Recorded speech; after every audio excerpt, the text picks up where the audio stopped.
This is a 1987 Chevrolet short wheelbase step side 4x4. This frame rail needs to be replaced.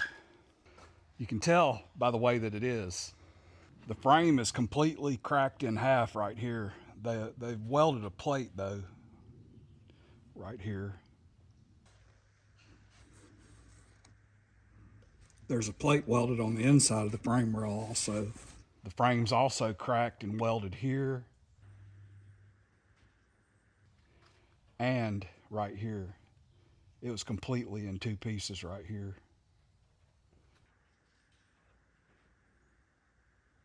Another issue with this frame is it's twisted really bad right here. So this should be sitting up square, but you can see the twist in the frame. Another issue I see with the frame is this is the passenger side front spring rear shackle mount.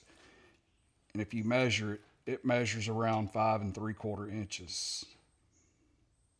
This is the driver's side, and because this frame is bent and twisted, they fabricated some new rear shackle brackets, and they're around 6 3/4 inches. So the geometry, the steering geometry on this truck, I'm sure is messed up pretty bad. Here's the new frame rail that I'm going to be installing on the truck. This frame rail's in pretty good shape, but it's not perfect. At some point in its life, this frame horn got hit and got pushed down a little bit. You can see a kink in the frame right here. This is the other side. There's where that kink is right here. And you can see a little wave in the frame right here. I haven't decided how I'm going to fix that frame horn yet, but I'm going to go on and put the frame rail on the truck. And I may just, after I get it all installed, bring it to a body shop and see if they can put it on the frame machine and straighten that. I may try to straighten it myself, or as a last resort, cut it out and weld in a new piece. I'm going to get started by removing everything that's connected to the frame rail, and the last thing I'll do is remove all the rivets.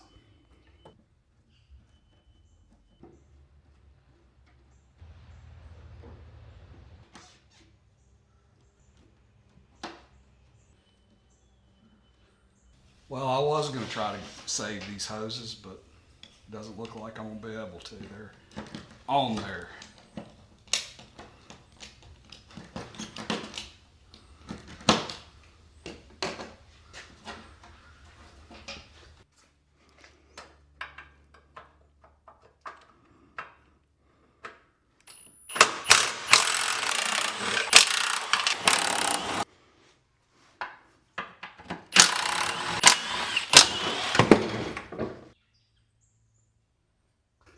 Original chalk mark here, and I've had some fans of the channel tell me that this would have been the 51st truck to roll down the assembly line that day. I found a couple of interesting hallmarks on this 4th cross member. It's stamped Hayes and Dana. Now, I've heard of Dana Corporation, but I don't think I've heard of Hayes. But I wonder if these were the suppliers of these frames to GM. I'll get these shocks next.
Next, I'll get this third cross member, or this is also where the transmission mounts.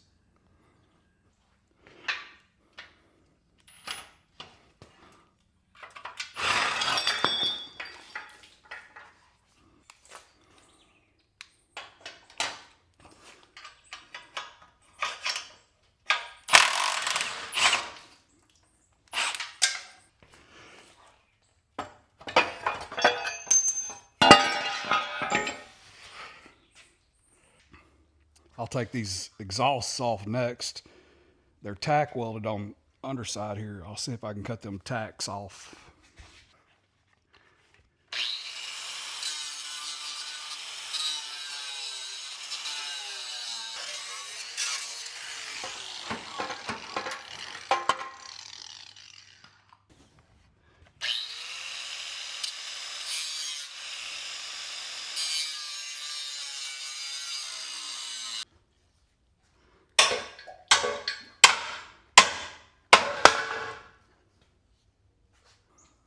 This is the factory mounting bracket for trucks with single exhaust.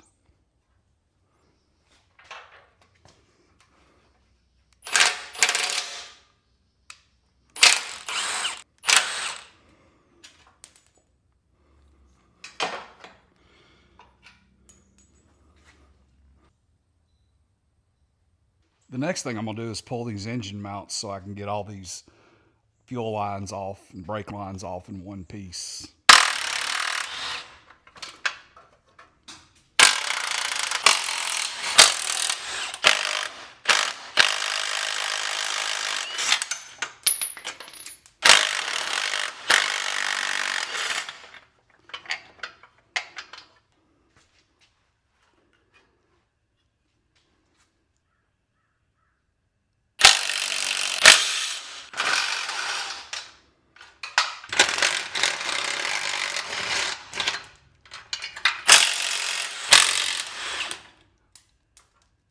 When you're working on these trucks, you start to notice some of the things that GM did to make it easier and faster on the assembly line, but these motor mounts weren't one of them.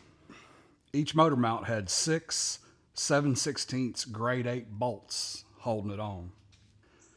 You see the 6 hash marks there? That identifies this as a grade 8 bolt, and that's one of the strongest bolts you can get. The next thing I'm going to do is take all these brake lines off, fuel lines, more brake lines. They're all tied together, so I'm going to try to take it out in one piece. Rear brake line.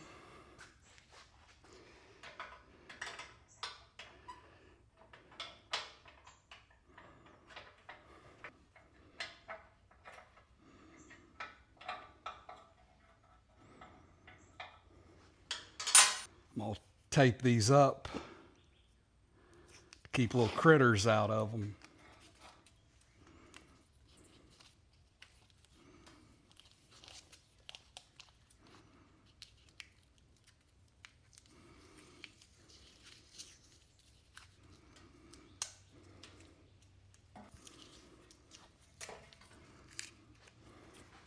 Front brake line.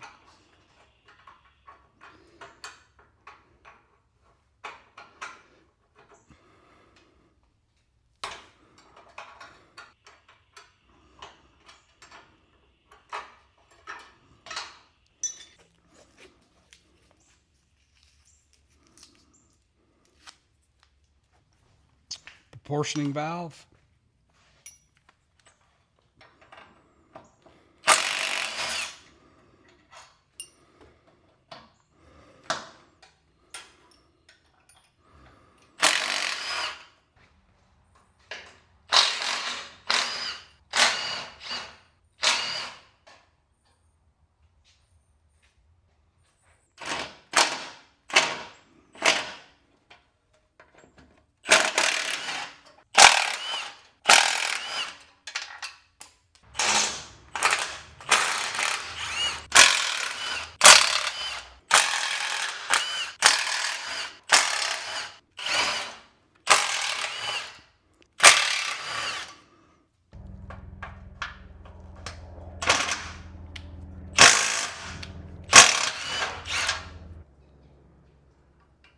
There's a little break in the tubing here for the rear brake line. I'm gonna go on and disconnect it to make it easier to get this tubing out.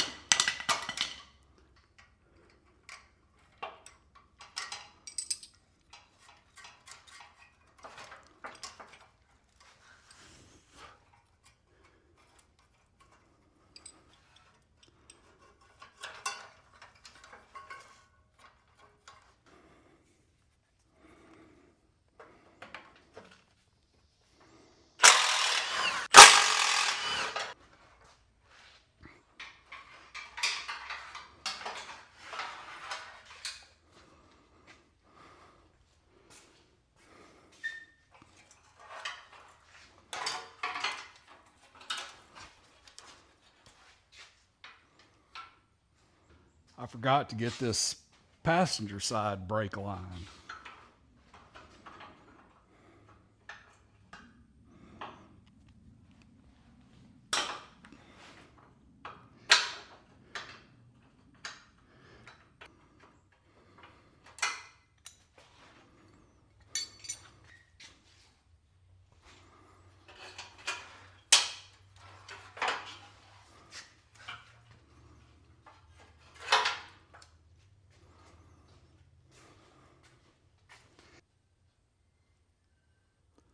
Okay, all of the brake lines and fuel lines are off now. These are the fuel line and brake line clamp bolts. These three were on the very front driver's side brake line, and I guess you would call these self-aligning. This is the rest of the clamp bolting, and these are self-tappers. I guess you saved a step on the assembly line. You didn't have to tap the hole. You could just run this self-tapping bolt in there. This is crossmember number 4. And if you've ever seen any of those salesman's training videos on these trucks, they talk about the alligator jaw crossmember, and this is one of them right here. The top side of it is riveted, but the bottom jaw piece is bolted.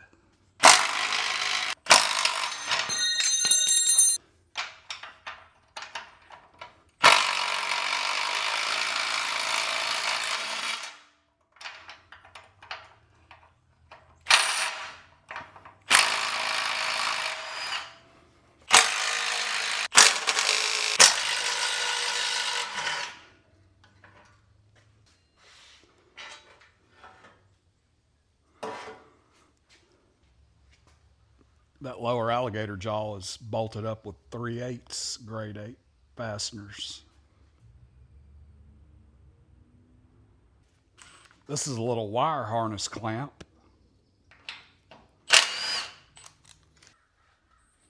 Next, I'll get all these plastic clips for the tail light harness.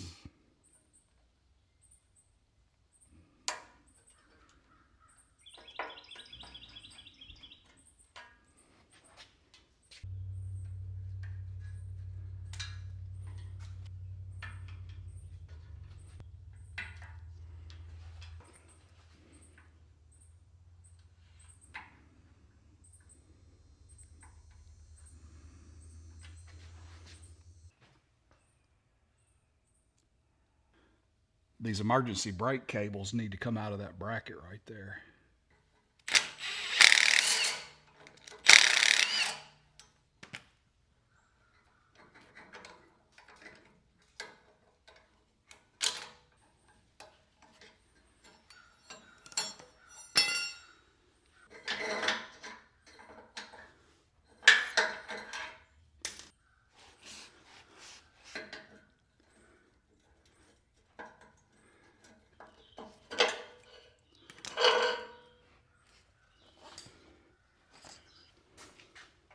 Little bracket here I might as well get.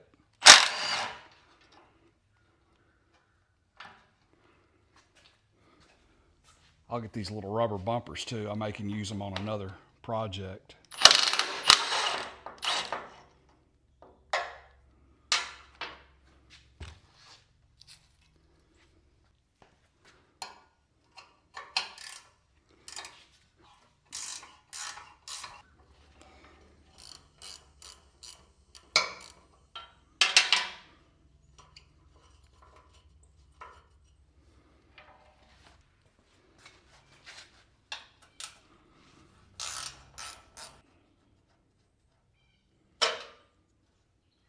rear shock mount.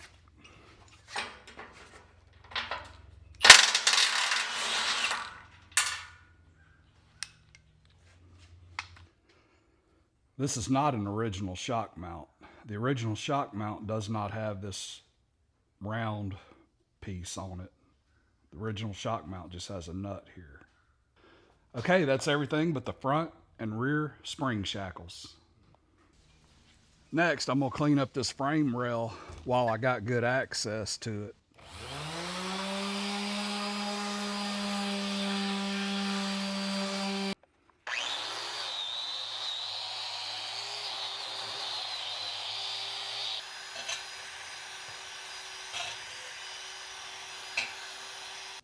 Okay, I got this frame looking good. I've knocked off all the loose paint and surface corrosion, so it's ready to be installed now. Okay, the next thing I'm gonna do is take a torch and I'm gonna wash all these rivets off of this driver's side frame rail. There's 25 of these 3/8 rivets holding this driver's side frame rail to the rest of the frame.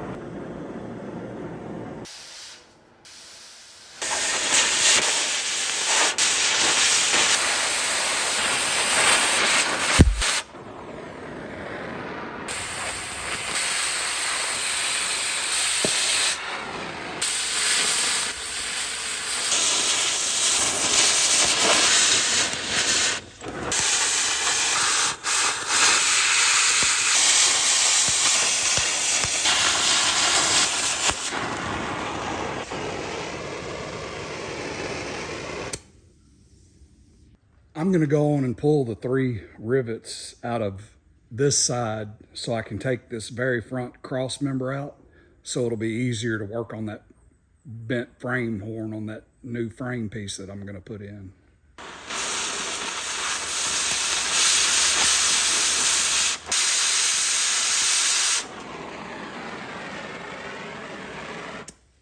Yeah, I'll get them the rest of the way with my chisel, with my air chisel, because I don't want to damage that frame.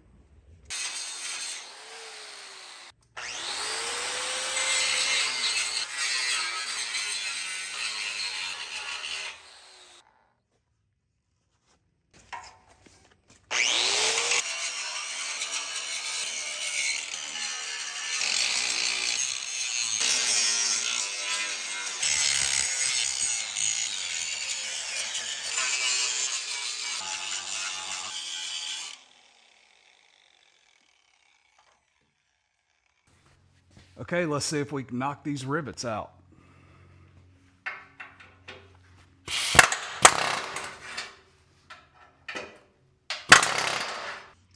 Two of them on this front cross member on the lower side they're bolts that's been tack welded, so I'm gonna see if I can break that tack weld.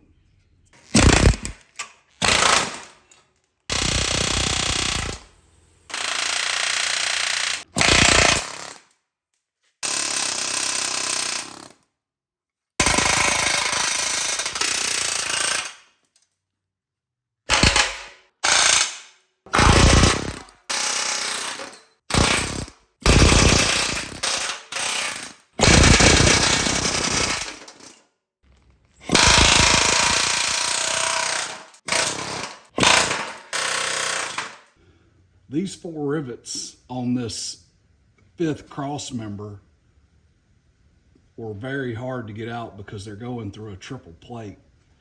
I had to drill them partially last time, but I'm going to see if I can push them out before I drill them.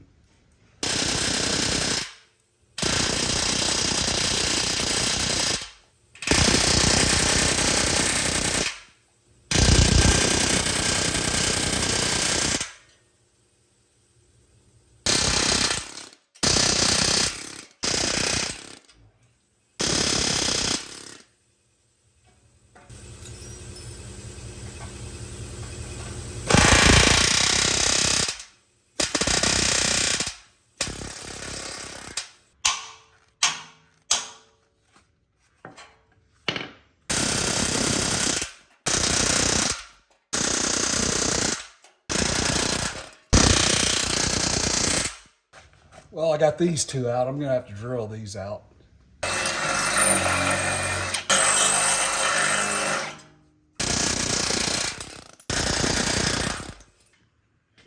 These two rivets right here just kicked my tail.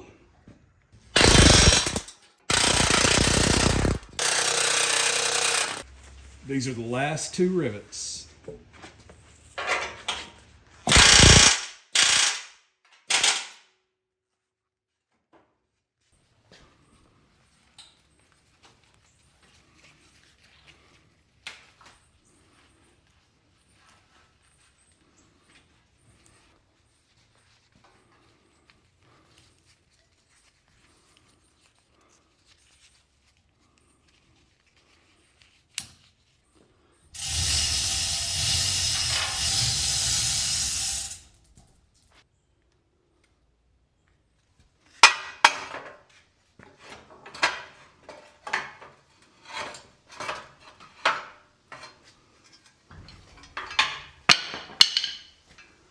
Okay, all that's left is to take out the 4 bolts in the front and rear spring shackles, and that frame rail should come off of there.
That rear spring is in the way. It needs to come off.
I put another wrap on this sling.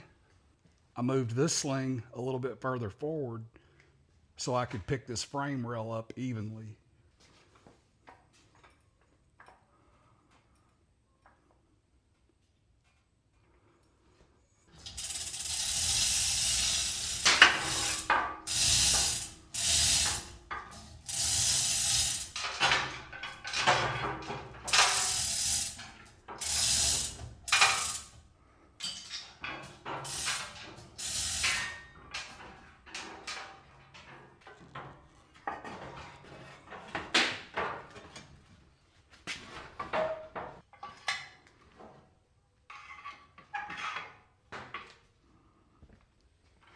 Had a couple rivets stick into this 7th cross member. See if I can get them out.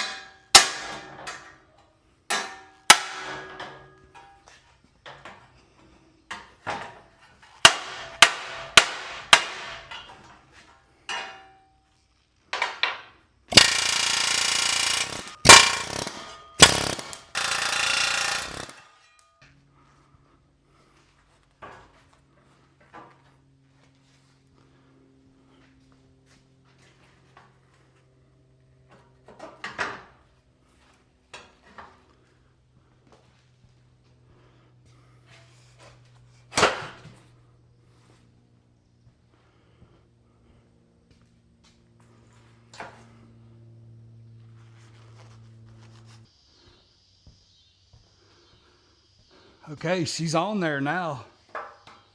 Good old frame rail there. Okay, I have all the rivets and riveting tools to rivet this frame back together.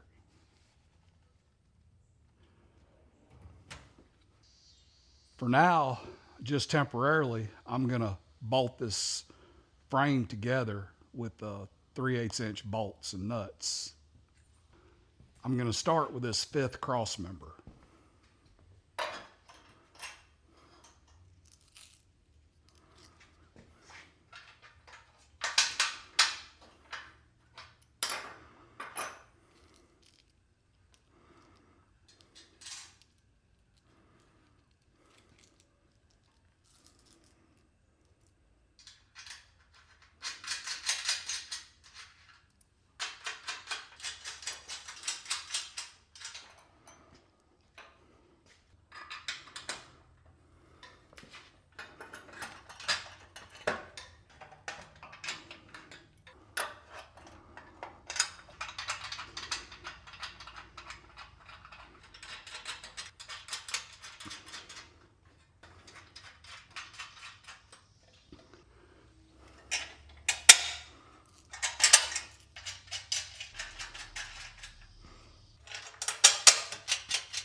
I need 3 hands for this.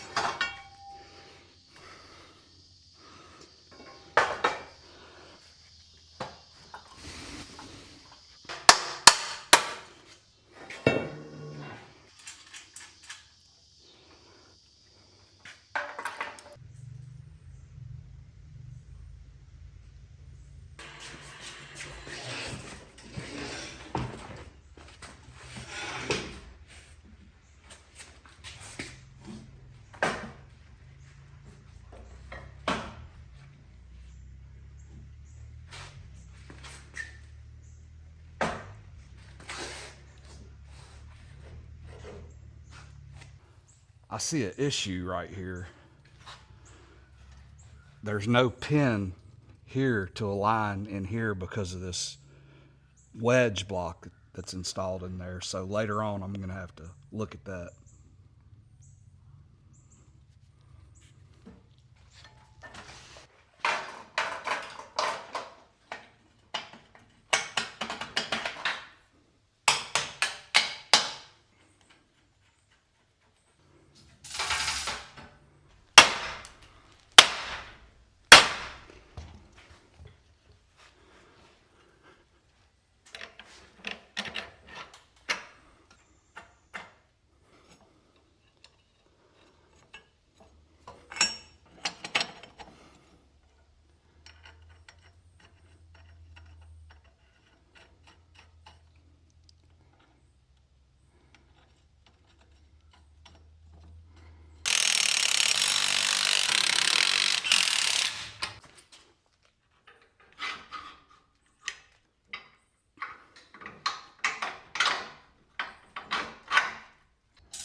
I noticed that this spring is not lining up where it mounts here. You can see it's off by about an inch here. So I'm going to loosen these U-bolts in that rear shackle on the passenger side to see if I can get this to move a little bit.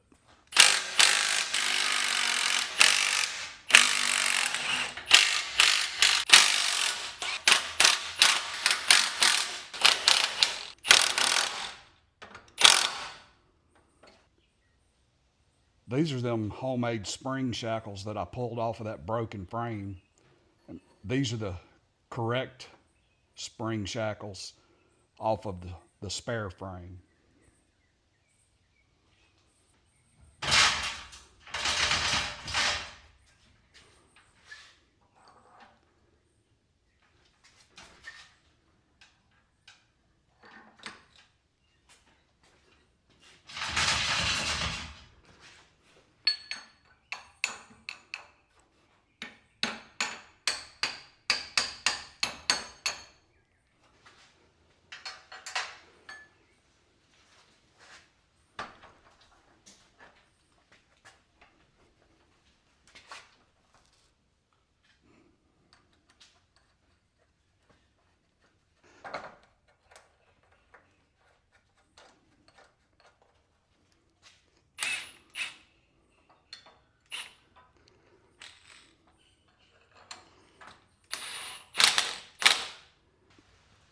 Well, okay, that's it. That's about as far as I'm going to go. I got the frame back together.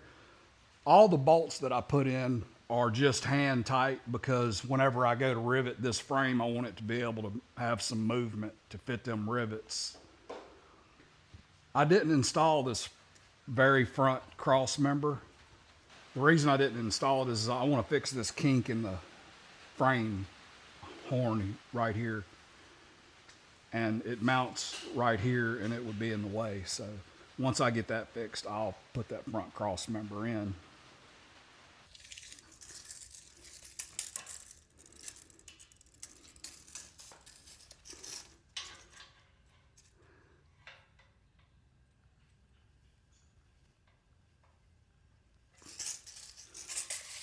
$29 13/16.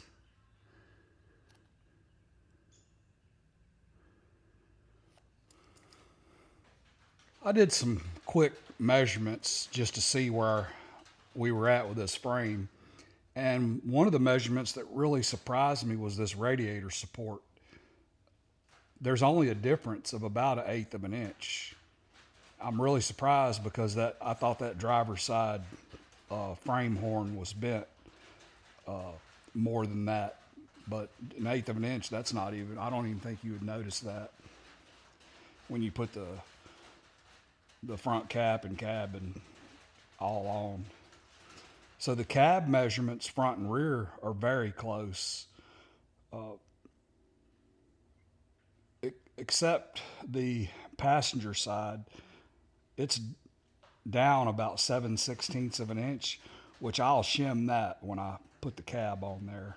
The bed also, the front is where the front of the bed mounts about 1/8 of an inch difference, where the rear of the bed mounts is about 9/16 of an inch difference. So I'll shim that bed also to make it look straight once I put everything back on there.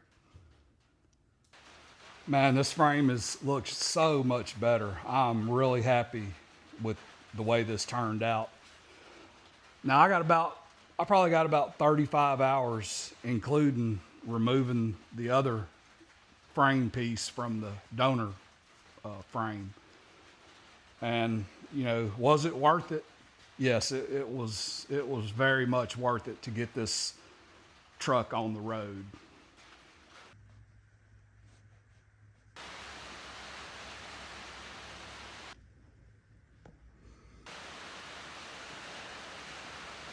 All right, well, that's it.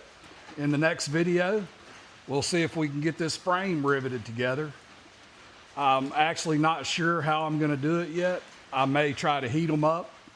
I'm not really sure. Anyway, we'll figure it out together in the next video.